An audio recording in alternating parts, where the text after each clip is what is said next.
you everybody for viewing this segment that I am putting together with Trisha Nash, a nurse that works in Ludlow, and also Dr. Joseph P. Donohue, a chiropractor from the Thrive Center of the Green Mountains. Back on January 27th, I saw a wonderful piece that was done on Okemo Valley TV. In fact, I had read about it in the Mountain Times, and it was the very first time that I actually knew this station existed. So I was very excited to check it out. And the more I kept viewing it, the more I received out of it. And I thought, wow, you know, we have so many amazing practitioners in Wallingford that both have brick and mortars there, as well as businesses out of the community. And I was so inspired to say, how might we do this on our own? And I thought, maybe there's something that we can offer as a community service. And so I spoke with Dr. Joe and Trisha, who's a nurse in Ludlow, and also our Wallingford health officer, and said, how about it? So they seemed game to do it. And I thought, why not? So I was terming this show Epidemic, Pandemic, Endemic, oh my, because it all continues to surprise us. And the more I think about it, the more it changes every nanosecond. And I thought if there was a few tips and tools and things that we could offer as practitioners, that maybe some people would get something out of it. So that was my intention today. And I wanted to offer this one piece right out of the gate in thinking about my piece in this, which is a spiritual, social, mental, emotional component to health. That when we think about life in general, everything is vibrating and is communicating, reacting, responding, and integrating with other vibrating things. And once you begin to offer your vibrations on purpose, now you're in absolute control of your experience. I can't take credit for that quote. That is one that was germinated from Abraham Hicks and that whole group. It's actually on a card that I have. And I can't think of anything that's more positive than that.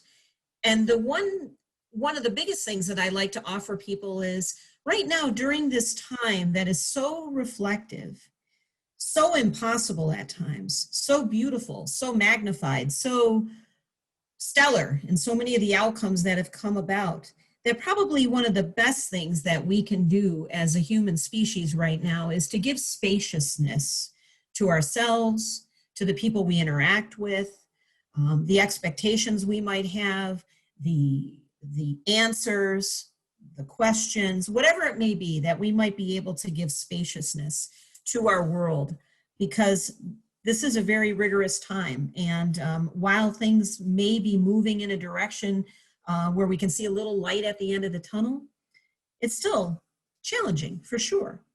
One of the quotes that comes to mind by Niels Bohr is, every great and deep difficulty bears in itself its own solution.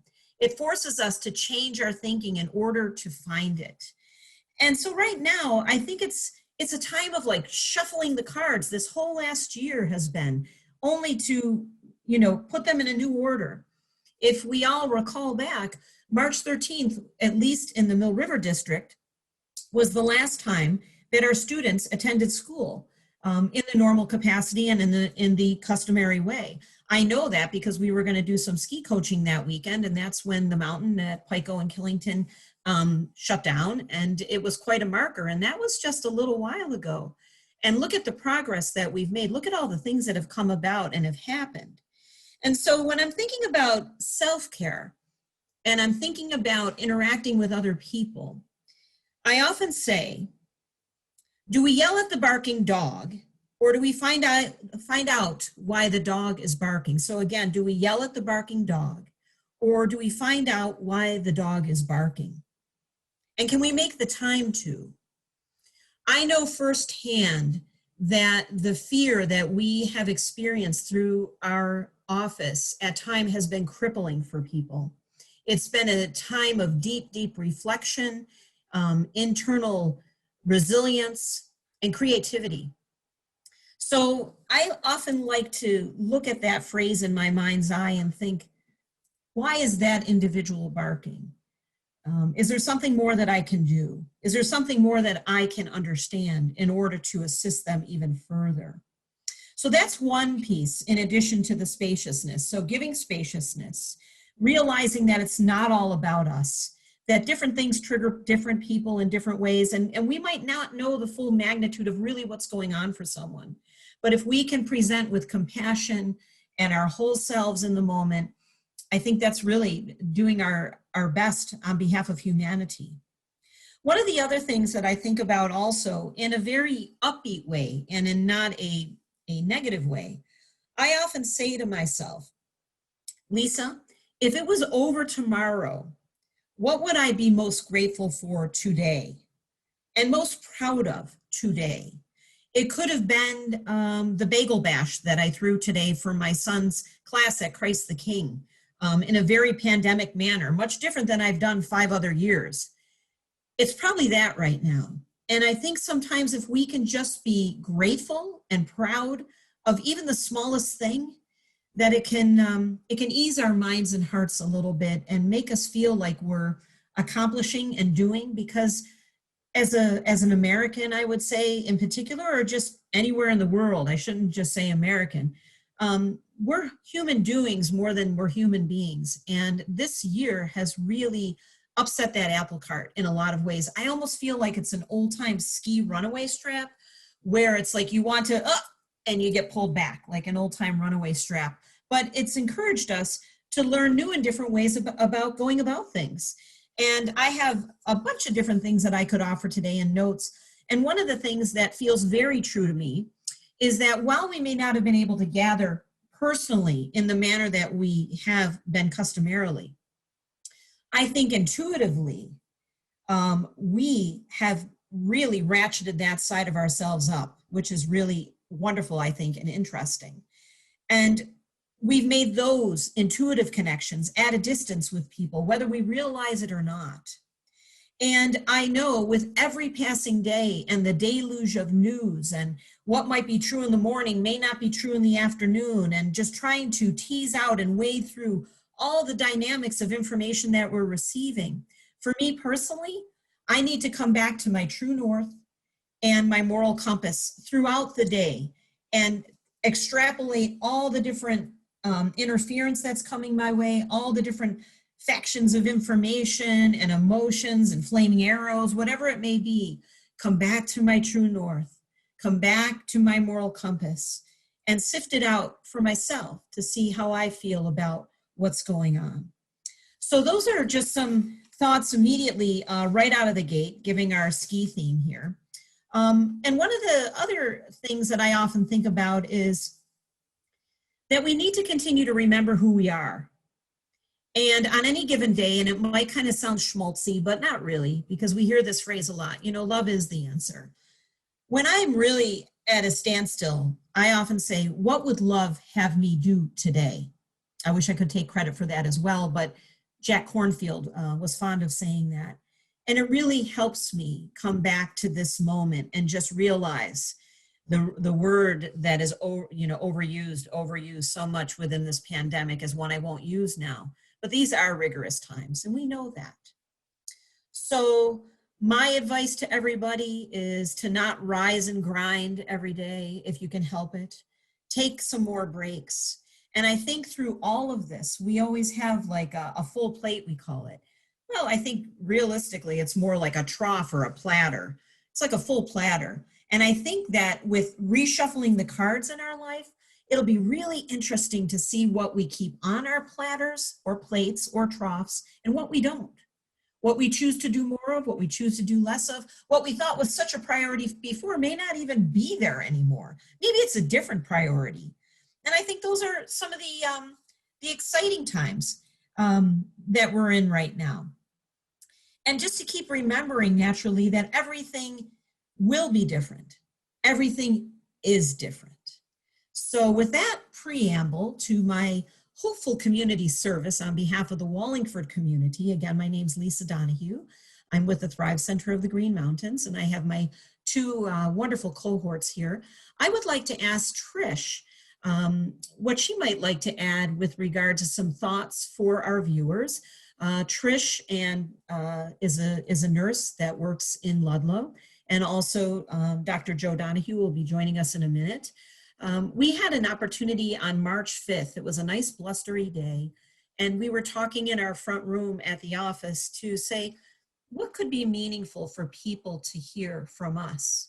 And then from that, I would like to open it to the overarching health and wellness community of Wallingford to see if there's some other people that might want to do exactly what we're doing today.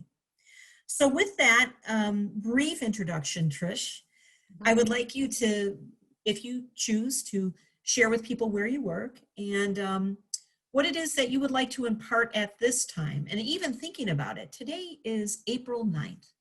We met over a month ago, and I'm sure with the things that were important to you then are probably still important now, but there may be new things. So Trish, thanks for being on with us. What would you like most to share with our viewers? I have to say, Lisa, I like that part where you said, if it were all over tomorrow, what would be important? And I think one positive that we can take from this is that, this last year we've gotten to spend a lot of time with family, a lot more time with kids and family and people that are closest to us, and that's kind of a positive. So if it were all over tomorrow, we could say that. But since it's not, and there's a lot of good things happening, and I think the thing that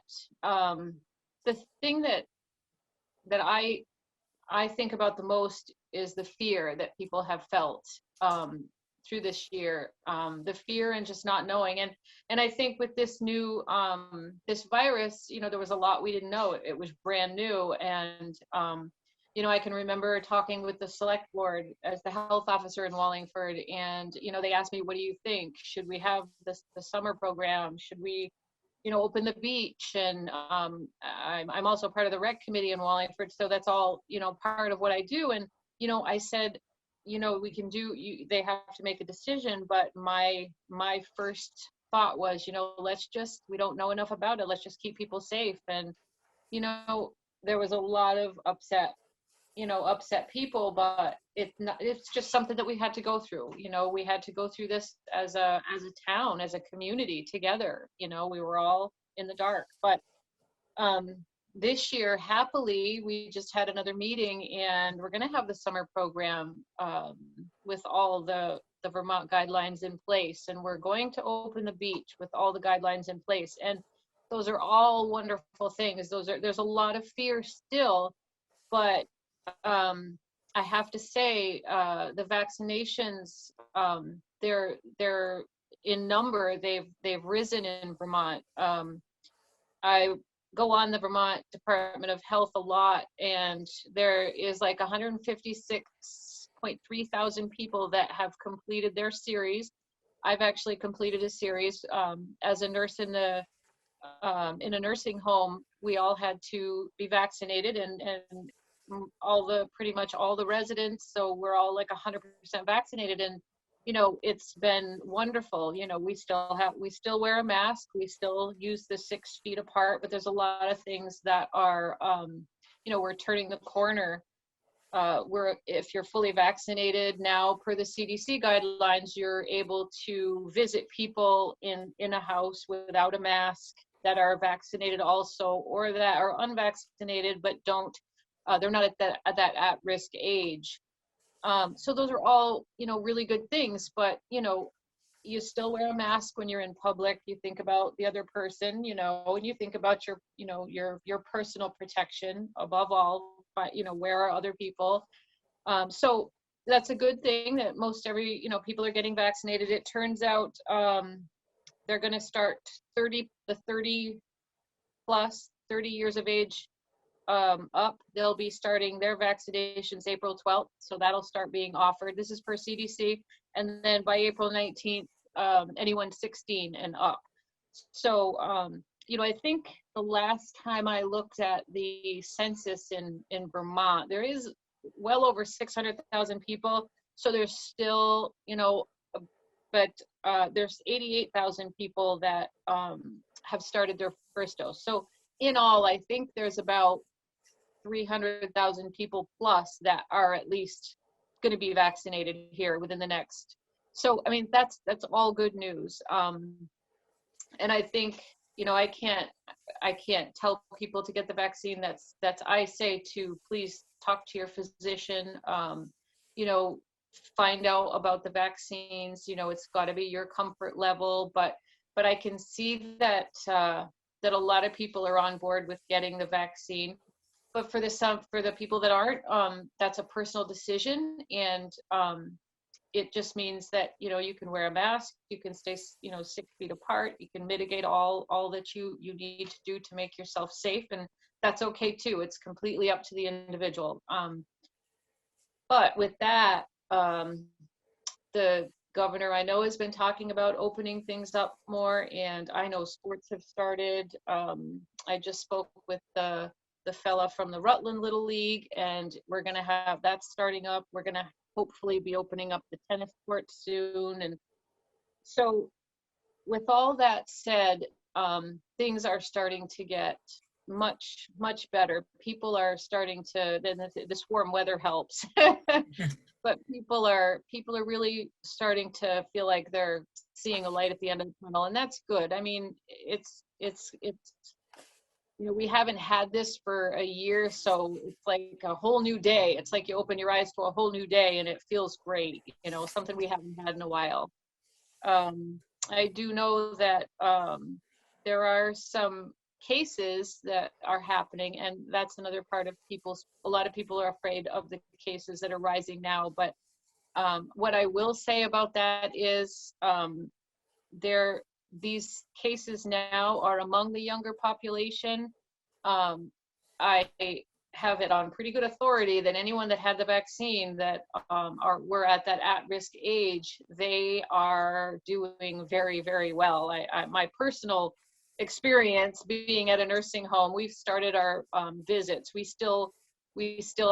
go explicitly by the guidelines, and we've been lucky enough to be able to have some visits outside, but we do have visitors come in because we are all vaccinated, and everybody has been very healthy. So these are all good things. It's hard to say, okay, yeah, everybody take your mask off and go wherever you want, because you know what, we're still learning about the vaccine.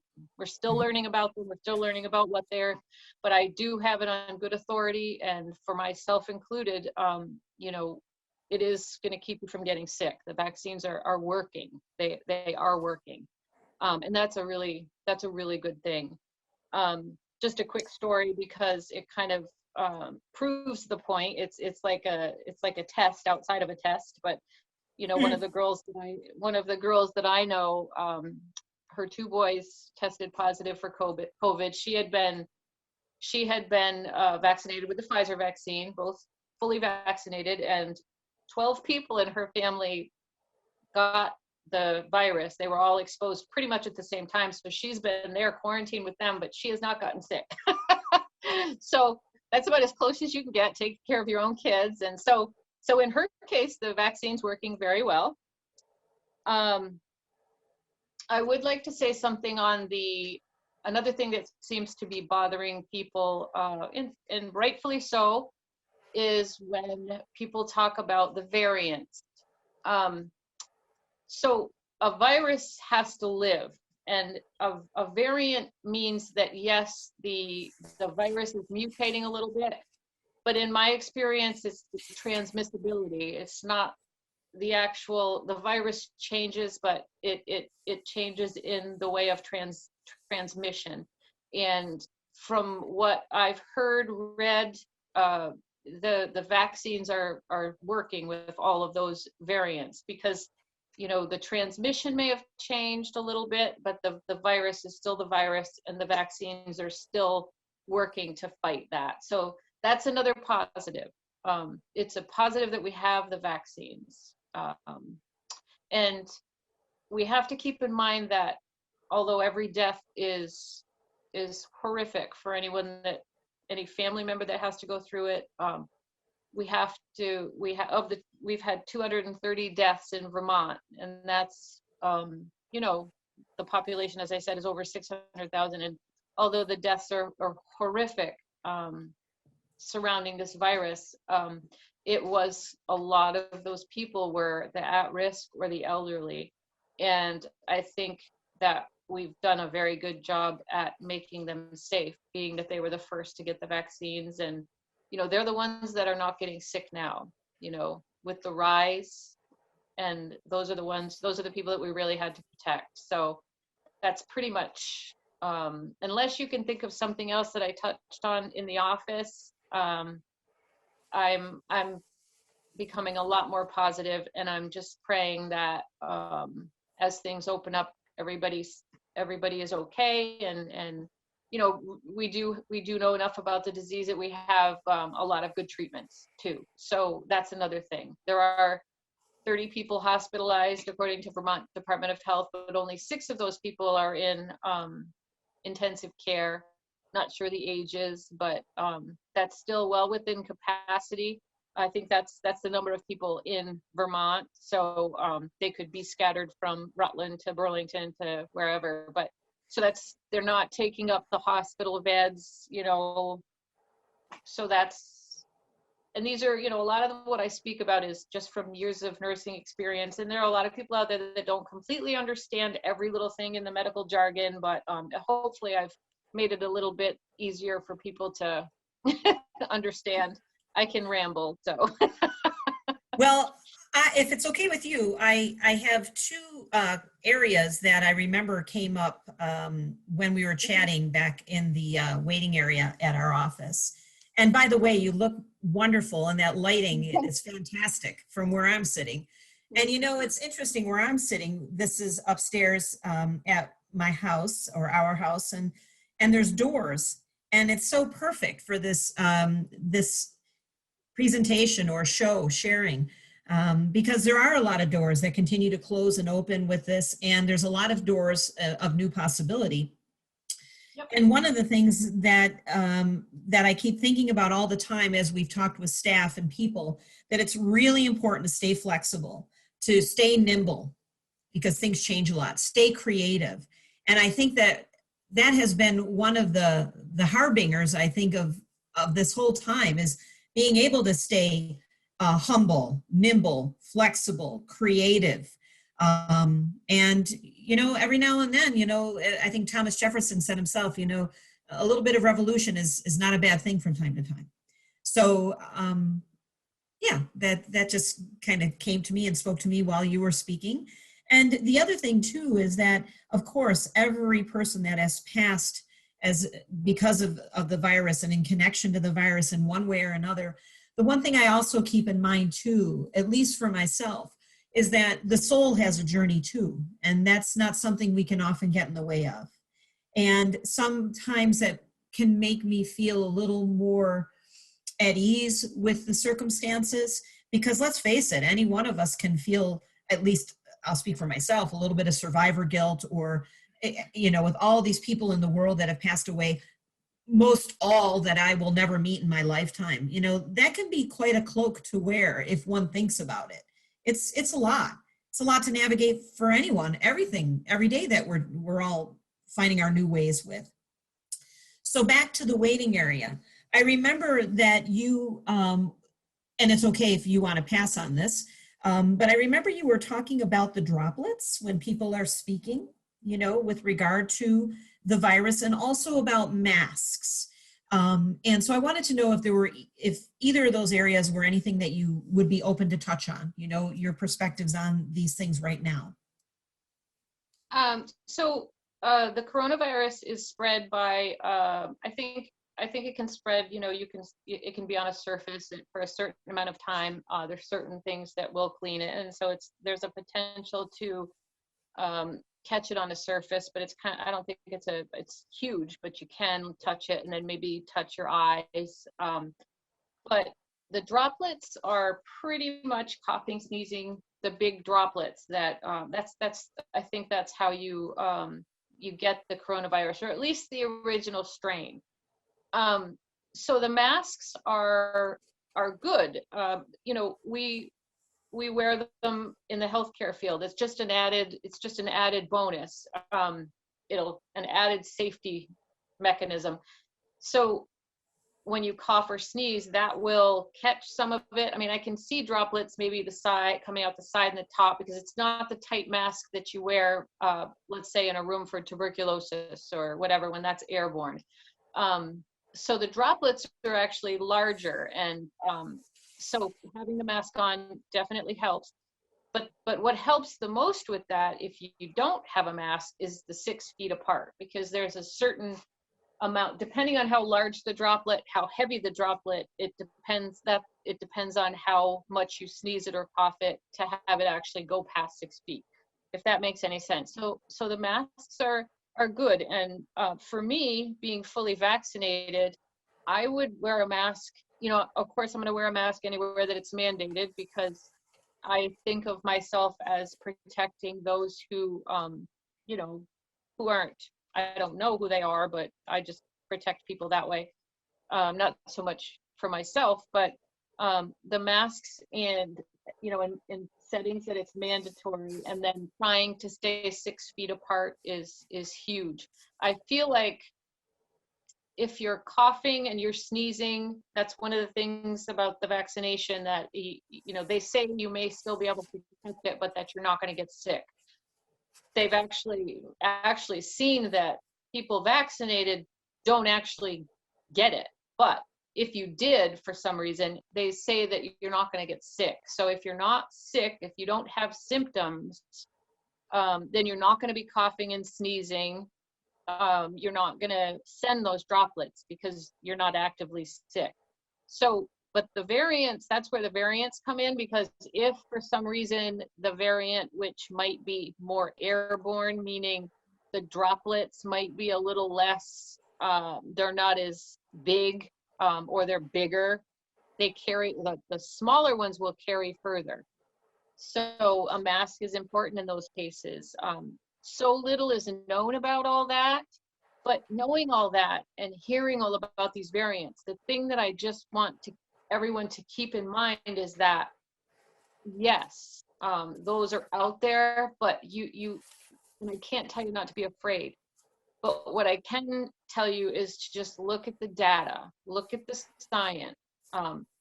Chances are, if you're not over 50 years old or 60 years old, if you don't have a secondary illness that's making you very sick, the chances are, if you get coronavirus, you'll survive it.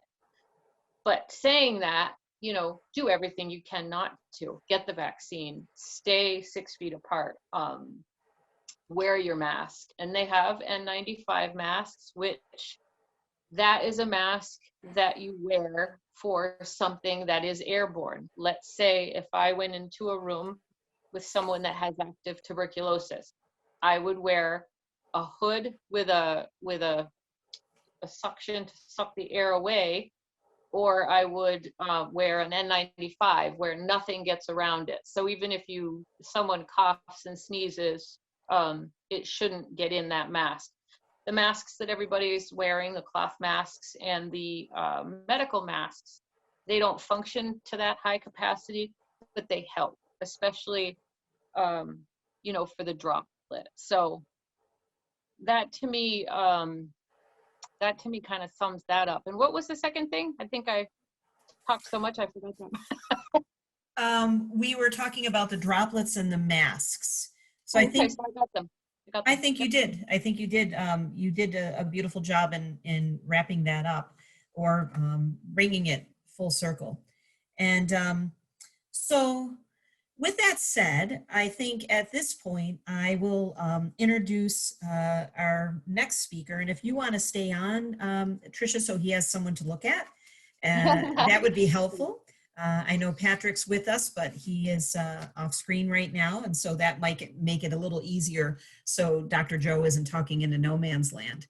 You share something in common with him, because when we first moved here, he was the health officer of Wallingford, or at least one of them. And so we would often muse among ourselves and call him the Barney Fife of Wallingford, and on a given weekend, and we were new to the community, we are not from here. We hail from north and south of Buffalo, New York. So I always tell people, I will never be from here, but I'm of here. Being a flatlander from New York State, we get more snow there, but it gets a little colder here. Anyways, we all have to respect every flake. It's a joke too, but anyways, we just got a lot of fun calls by virtue of being involved with that process. And God, we could write a book from the times we climbed the fence at Elfin Lake to test the water or whatever we had to do because we would work with our patients later in the night and we wouldn't be able to get there and we needed to do it that exact day and get it in the mail and all that good stuff. So without further ado, I would like to introduce Dr. Joseph Donohue, chiropractor, and someone who's very fond also of applied kinesiology. He's a whiz bang person about nutrition as well, and he has a few things to share. And then I'll be back on. Is that okay with you, Trish? Yes, it is. All right. Well, there you are. You still look fantastic in that lighting. So here you are, sir. Well, thank you, and I really appreciate the opportunity to speak a little bit in regards to our positively pandemic theme. And as COVID first hit, and we started to field questions about the disease and natural health, and what we could do to support our patients in our chiropractic clinic in and around these concerns. And one of the first things that we started to discuss were the different ways that we can help to support ourselves from an immune perspective. And one of the articles that I started to review and research dates back to the mid to late 1800s, where Louis Pasteur developed the germ theory, and another researcher, Anton Béchamp, if I say that right, developed an opposing theory. And essentially, Pasteur said, we know that there are germs out there in space, and we know that they get us sick, and that has been proven. So his general philosophy was that if we could develop a way to eradicate the germs, they wouldn't be there to get us sick. And based on some of the studies, that's really some of the fundamental basis behind what we recognize as westernized medicine today. We recognize that that's how we have developed antibiotics and how we have developed vaccinations and other things. And there's validity to that theory for sure. They have saved lives, there's no question about it. This other individual, this other researcher, he developed an opposing theory, if I can say opposing, and he termed it the terrain theory. And in his particular spin on things, he said, our bodies are our terrain. And if we can maintain a lifestyle that helps to support our terrain so it is healthy and vital, we know that these germs are out there in space, and we also know that we're going to be exposed to them on a very daily basis. So if we are vital and well, our exposure is not going to harm us for the most part. So he really took this opinion and this position that if we can continue to practice healthy lifestyle and make healthy lifestyle choices, the opportunity for us to get ill is significantly reduced. And I appreciate that theory, and I try to incorporate that into my daily routine and my lifestyle. And I am certainly a champion of that theory as I have the conversation with patients in our office. That said, there are times and occasions in our life where our terrain can and will be compromised. We cannot run and operate in a perfect world where we are always vital. And in preparation of this little talk, I was thinking about the days when I was in chiropractic college, and as we would prepare, my colleagues and I, for, let's say, a final examination, we'd be studying late, we'd be studying hard, we would not be eating well, we totally forgot about exercise, and our lifestyle changed. And as a byproduct of that, we would get sick after the examinations during our break time because we very literally wore ourselves out. And that's the exposure that I think we present when we kind of deviate from that healthy lifestyle on a very regular basis. So in those particular circumstances, Pasteur's work comes to help us get through those times. If we need an antibiotic, if we need to rely on vaccination to help us stay well, I believe that there is room in the sandbox, so to speak, for everybody to play. we started the conversation at the beginning of COVID in and around those concepts of those series, and certainly advocating for patients to continue to consider and recognize what can they do for themselves so they can continue to stay well and lower the risk and the opportunity of getting ill if they happen to be exposed. So we took that idea and we started to I started to think about it a little bit more. And as we started to learn a little bit more about COVID, I really started to ask myself the question, well, what is COVID?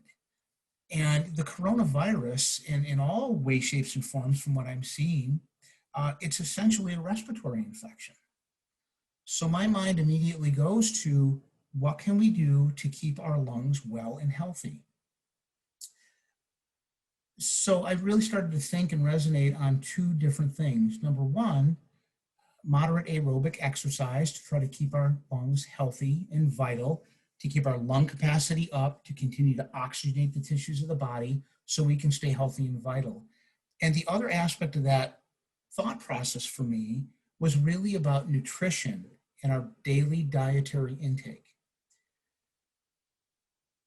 With COVID, since it's a lung infection, and given our daily lifestyle choices, and more specifically our nutritional choices, when we think about consuming foods that are very mucus producing in nature or inflammatory in nature, those foods have a tendency to trap those particles that Trish talked about and bring them into the lung fields, which can increase, in my opinion, our risk for exposure and our risk for illness.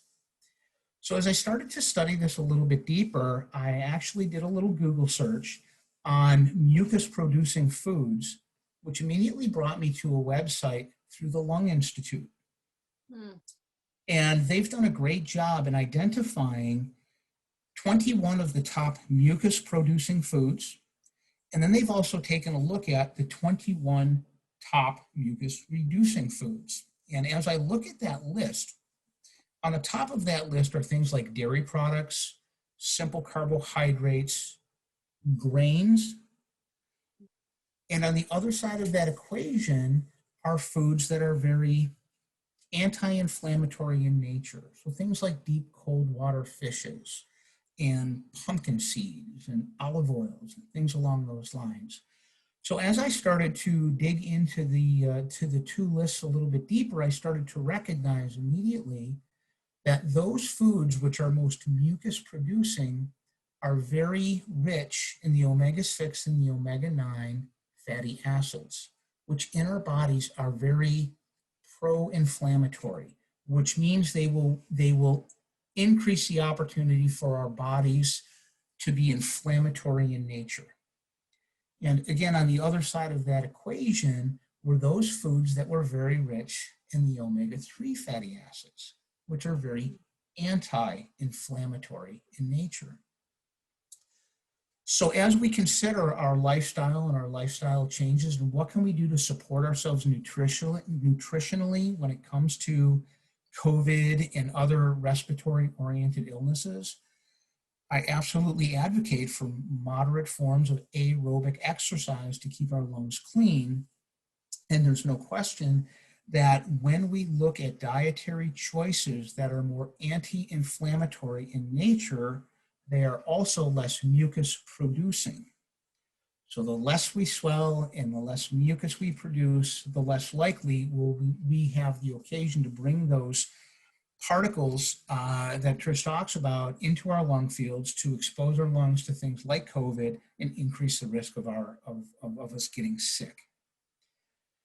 So as we've gone through that conversation and as we have continued on our quest over the last year or so, we really started to look at and talk to our patients about ways that we can enhance our immune system function. And scientifically, it has been documented that when it comes to immune system function, depending on the research that you look at, we now know clearly that between 70 and 80% of our immune system function comes directly from the health of our gut. So if our guts are compromised, in my opinion, we are immunocompromised in some way, shape, or form. And that gut health comes back to the idea of how we feed ourselves. And again, if we're feeding ourselves with those foods that are pro-inflammatory in nature, things like dairy products, things like grain-fed beef, things like grains in general and corns, they're very, very rich in those pro-inflammatory hormones that are brought out by the omega-6 and the omega-9 fatty acids. So if we can do our due diligence to abstain from those foods to the best of our ability and start to consider taking into our diet those foods that are rich in the omega-3 fatty acids that are anti-inflammatory in nature, that speaks volumes to the health of our gut. And if our gut is well, our terrain, so to speak, to bring this full circle, we're going to do a much better job having the capacity to fight off these germs that are floating around in our atmosphere and that we're exposed to on a very daily basis. And that's the premise of my entire talk. So I thank you so much for listening, and look forward to anyone's questions and commentary if they have any. Thank you. I will turn this back to Lisa. Trish, do you have anything to add to that? I do. I would like, that's always true. That's true before you get sick, and those things are all true when you're sick. Being a respiratory illness, like Dr. Joe said, anything that reduces mucus or that you can take that helps relieve mucus in general. Another thing that I know people are doing is yoga, to be honest, because one of the biggest things is you begin to have problems when any mucus that you have in your lungs, COVID or even pneumonia, whatever, it will pool in one area. But if you do yoga poses and move around, drink lots of fluids to keep the mucus thin, then you move around and you don't have it pool in one spot. It all works. It all works. Everything, yeah. Anything that you can do to keep your body healthy during and before infection, of course. Those were really great. That was really great stuff.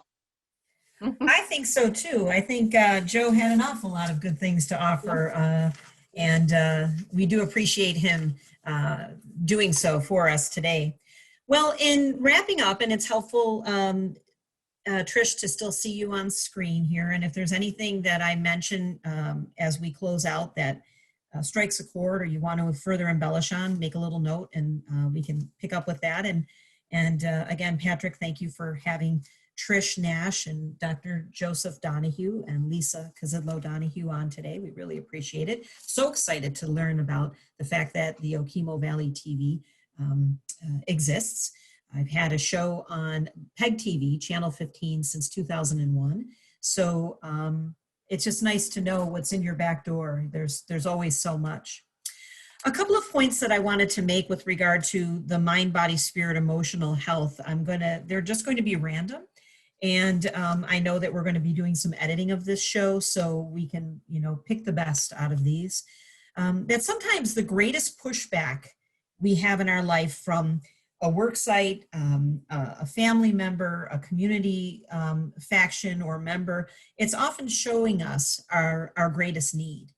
And as we continue to walk our walk through these times, that to recall and remember that words are things. They can cut down and they can build us up at the same time. And thoughts too create what we focus on.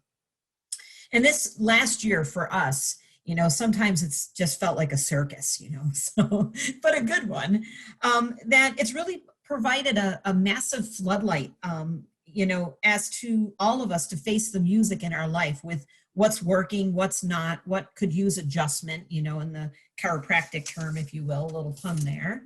And also just to keep in mind with regard to happiness, we hear it all the time, but happiness is an inside job. We need to get the help when we need it. We need to offer ourselves empathy when we can't get it from something on the outside. They always say that, the answers are inside. But sometimes it's nice to receive from the outside some validation. But when we can't always have that, just to know that we can always go inside and give ourselves empathy. And again, I mentioned earlier, with these flaming arrows that sometimes we need to redirect, the old SOS, if you will, save ourselves, that for all of us, all of our wheels aren't on the track at the same time, truly. And we have to just be cognizant of that. And again, give spaciousness when we need to circumstances or people. Noticing those times when we're incongruent, noticing those times when we can all get a little tired of what we're doing, and whenever possible, to see the deeper meaning of our work or our relationships or our service to the community. Unplug from energy sucking, gossiping or divergent topics that waste a lot of time, what I call wattage, a waste of time. Releasing judgment, again, knowing that words are things. And looking at my notes here, finishing up. And also just to know that clear thoughts for 10 minutes beats 100 action hours down, hands down. And that when we point a finger at someone else, we have 3 pointing back at ourselves. And oftentimes when we notice the shortcomings in others, we often are mirroring our own. I think these have been really remarkable times with everything that's bubbling and surfacing up in our world and in our country, speaking of our country and our world. There's a lot that we're all addressing all the time. And to stay humble and compassionate to the process is really important. So I think that is the place that I wanted to end there, with communicating clearly, our needs and intentions. And I have 2 little things that I wanted to read. One is the Reiki precepts that we use a lot, being a Reiki master. It's kind of fun just to think for it today. I will not be angry. These are the precepts. I will not worry. I will be grateful. I will do my work honestly. I will be kind to every living thing. And then another thought that I had as a health promoter, I've done all kinds of wellness programming at work sites. One of the most successful programs I ever did was an anonymous bulletin board, where people had the opportunity to type out and post their greatest challenge, their current greatest challenge, stress, or problem. And then the next month to type out their greatest joy, gratitude, or appreciation. And we assigned one person from a department to post those things anonymously. I've often had little dinner parties where I had everyone write on a 3x5 card their greatest challenge and also their greatest joy. And everybody walked away pretty darn humbled. We all think that we have the answers, but we might not. And the very thing that we feel is truth today, we might have the cartoon jaw drop pretty soon, because all of a sudden next week, something else is really the truth. And one last thing that I wanted to offer in closing out my piece, I'm a big fan of this album called Wallela. And it is Rita Coolidge and Priscilla Coolidge and Laura Satterfield, I believe is the last name of the daughter, and their grandmother singing their Cherokee songs. And this one, we had thought about maybe fading it in and out, but it just bodes a moment here in reading this lyric, because this really sums up how I feel about the positively pandemic or epidemic, pandemic, endemic as it's being termed now. Reaching for the light, we are not strangers. We are all brothers. I know we came here to love each other. Here in the circle of life, each one thinks he has the answer. Each one believes that he can see the way, the only way. Truth lies waiting, was always waiting, like a love, a peaceful dove, right there inside your soul. From another place and time, moving into a circle of light. And the song is titled The Circle of Light.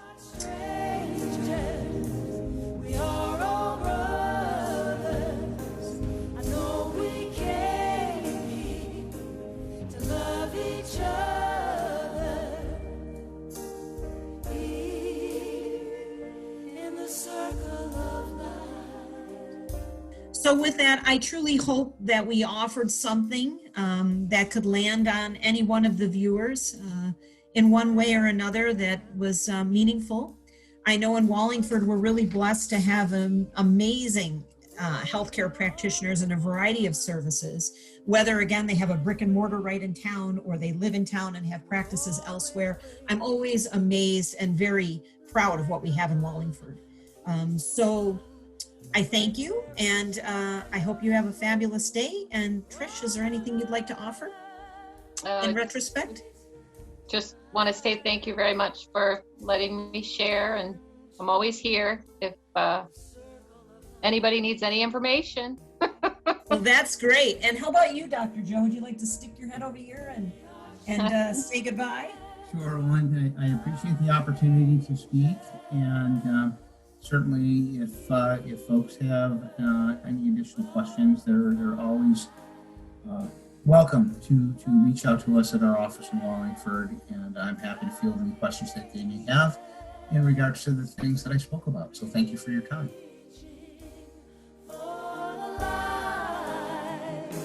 We are not strangers.